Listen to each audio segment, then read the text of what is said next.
Episode 46, Burns Verkaufen Der Kraftwerk. Yeah. I hope that's pronounced correctly. Sorry to all our German fans. Yeah, all our German fans, yeah. So, this is the one where if someone hasn't watched it for a while, Burns is miserable owning the plant, so he decides to sell it. The Germans purchase it. They quickly fire Homer because he's an incompetent. Then Burns realises that Homer is not scared of him anymore, so he decides to buy back the plant so he can instill fear in his workers again and get a sense of worth of himself, and then he hires Homer back. The end. Wow, it's very efficient, like our German co-stars. Like the Germans portrayed in The Simpsons. Yes. I wonder what reviews this got in Germany. I wonder if they found that the jokes about their efficiency and healthcare system were mean and misguided. Well, who knows? Who knows, yeah. Who knows? So what do you think of Burns Verkaufen Der Kraftwerk? I really like this one. I've always really liked this one. It's a great episode. Yeah. I don't think it's super strong on the plot, but like the other one we reviewed earlier today. Yeah, well, Flaming Moe's. No, but Saturdays of Thunder. Yeah, I don't think the structure's obviously as strong as it could be, but the jokes are great. Yeah. It's got so many classic moments then. Yeah. The one that most people remember from this episode is Homer goes into like a chat with like an employee review, essentially. like an employee review, yeah, with the Germans, and they quickly gauge that Homer's incompetent. I'm like, well, maybe we can have some more candy. Oh, it's okay, Homer. We have found the land of chocolate. And then he goes into his daydream about the land of chocolate. Everything's made out of chocolate, and he does his little dance. The music's great. That must have been Danny Elfman. It sounds exactly like a Danny Elfman score. Yeah. And then the best joke's right at the end, where it's like he's eating all his chocolate, everything's made out of chocolate, and then he finds a candy store, and like chocolate's half price. Ooh, chocolate half price. Yeah. That's great. Yeah, so this one, it's light on the plot, but it's great on the jokes. Yeah. I like the whole stuff like when Mr. Burns is quit and he's out trying to fit in with the other old people, but he's useless at it. And then Jasper's like, "Sorry, Burns, don't aim it. Keep your hands steady." Yeah. I think all that stuff's really funny. The bit where he has the beehive is funny. Oh yeah. Oh, collect nectar for your children, fools. I like all the fact that the episode obviously returns to the status quo at the end, like every single Simpsons episode does. But it returns to a way that keeps Burns' character intact. Yeah. Like, he doesn't just have him have a change of heart, he does it to instill fear in people again. I love his speech he does at the end where he's like, where he decides to rehire Homer. Yeah. And he's like, little, I like to keep my friends close, my enemies even closer. I'll have him as the years and months go by. But little does he know that the sword of Damocles lies above his head when the time is right. Yeah. And he cuts to Homer saying, "We'll got my job back." Yeah. That's a great joke, I really like that. That's a great joke. Everything really works in this, but I'm trying to think, how do you think the plot could be stronger then? You said it was, the plot was a bit light. Yeah, well, he was just trying to make it extend of the 20 minutes. Yeah. It is, it's just like, it's got a weird structure, but it's again because it does follow that 3-act structure of... That's it. Because in the first act, Homer's stock goes up by a little bit, and his stockbroker... I like that character, by the way. Yeah. Like a kind of depressed, fat, drunk, overweight, weirdo stockbroker guy. He's like, sell now and you can earn $25. Like, woohoo! And then later on in the day, due to rumours of a takeover, the stock goes up.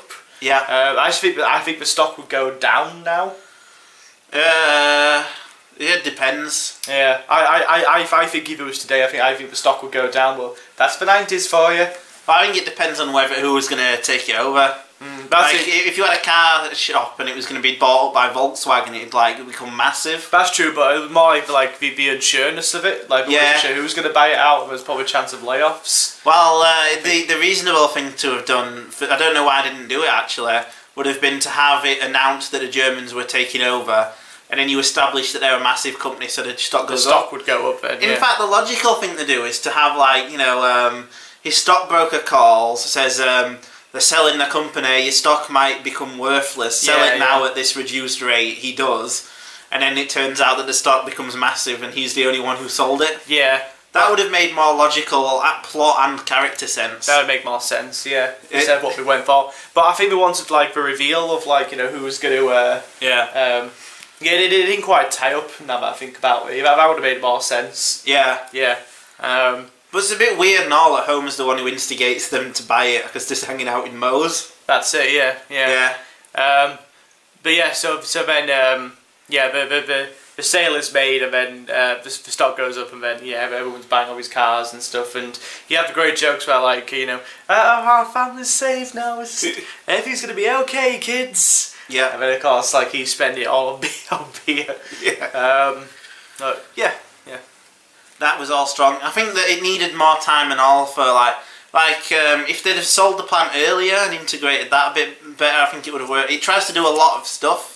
It's good though, because the problem with it is one of ambition rather than you know, being under ambitious. So it's always good. That is the best type of failure, really. Yeah, I agree. It's still a really great, really funny episode. It's just that plot structure could have been a bit tighter. Yeah. But then again, I guess they didn't want to get kind of bogged down in stock manipulation and stuff. That's not really what The Simpsons is about, really. No. So I guess they didn't want to get bogged down in that. Yeah. I think it's more what it means for Homer. Yeah. It's important, you know, we've got to get to a point where he gets fired. That's what's important in the episode.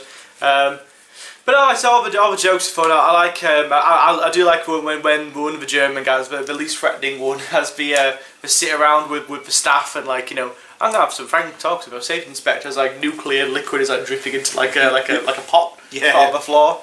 I like all that stuff. Yeah. But I like all the stuff about a big corporate takeover and not really knowing like how to run it. Yeah. Yeah, they're like, who knew a nuclear power plant would be such a death trap? Yeah, because it happens quite a lot where like big corporations buy out companies we don't really know what they do. Yeah. Like there's a great one of the better plot lines in season 3 of Orange Is the New Black is a plot line about a big corporation buying out a prison. Oh yeah, privatising it. Privatising it, and they've got no idea how to run a prison. Yeah. You know, you got the one guy saying, you've got to do this, and they're saying, well, doesn't really fit the budget, and they clearly don't know what they're doing. Yeah. So, you know, it happens quite a bit with big evil corporations. Yeah. It's very nice, again, very nice idea of like an evil corporation. An evil corporation taking over the power plant. Oh no. Yeah. It's got that hilarious joke though where the Germans bring in the daycare centre. Oh, that's good, yeah, I like that. Era socialism and stuff, that was great. Yeah. Yeah. So yeah, and overall very strong, but sort of slightly slight. Yeah, it's slight. It doesn't have a lot of emotional resonance like Flaming Moe's and Saturdays of Thunder did. Well, this is the thing, because like you know at the end of it, Homer's going to get his job back. Yeah. You know the status quo is going to have to be restored. So yeah, because of that, it's hard to invest because you know it's going to turn out okay. Yeah. So what would you give Burns Verkaufen Der Kraftwerk out of 10? I don't know what the German for 8 is, so... Ein. Is it Eins drei? Eins drei. Eins drei. This is too difficult for the joke you're trying to do. Well, look, give me a sec. Act. She should have read it out, really. Act. I'm going to give it an act out of 10. An act out of 10, I agree. Act out of 10. Do you think it's the weakest of the 3 we've watched today? Oh, definitely, yeah. It's fun, but it's not to the same level. It has a classic moment in when he got to the land of the chocolates. That is the moment. I love that. That's great stuff. That's probably the best, like, I think one of the best daydream ones we've done so far. Yeah. But then again, in the logic of the episode, doesn't really make any sense, because like when he snaps out like, oh, Homer, and Homer's like, oh, sorry, we talked about chocolate. That was 10 minutes ago. So what was Homer doing? Was he just spaced out? Like, was he just sat there like a vegetable all like 10 minutes? Homer. Like, for 10 minutes. Yeah, that doesn't make any sense, but it's still pretty funny. It's still funny, yeah, but the logic of the joke doesn't really make any sense. But whatever. And it's a bit of a lull in between this one, like the ones we've had so far, and the next one, which is amazing. I Married Marge. Oh yeah. But yeah, so yeah, 8 out of 10, very fair score. Yeah.